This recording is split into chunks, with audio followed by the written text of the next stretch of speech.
Hello friends, welcome to Gujarati ટેસ્ટો. આજે આપણે બનાવવાના છીએ ગુજરાતી નાસ્તો તીખી પૂરી. તેના માટે મેં અહીંયા 2 મોટી વાટકી ઘઉંનો લોટ લીધો છે. હવે તેમાં અડધી ચમચી હળદર, 1 ચમચી લાલ મરચું,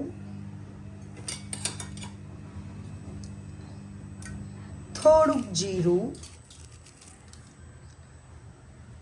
અજમો,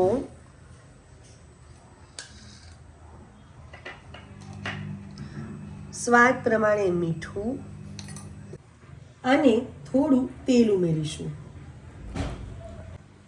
હવે બધું મિક્સ કરી પાણી વડે લોટ બાંધી લઈએ. ફ્રેન્ડ્સ, લોટ બંધાઈ ગયો છે. આપણો લોટ રોટલીના લોટ જેટલો પતલો કે ભાખરીના લોટ જેટલો કડક બાંધવાનો નથી, એ મીડિયમ બાંધવાનો છે.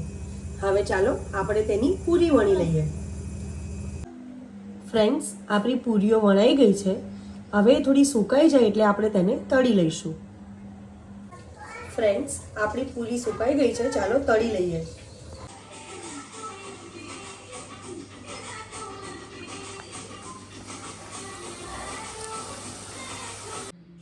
તો ફ્રેન્ડ્સ, તૈયાર છે આપણી તીખી પૂરી, એકદમ ક્રિસ્પી અને ઓઇલ ફ્રી.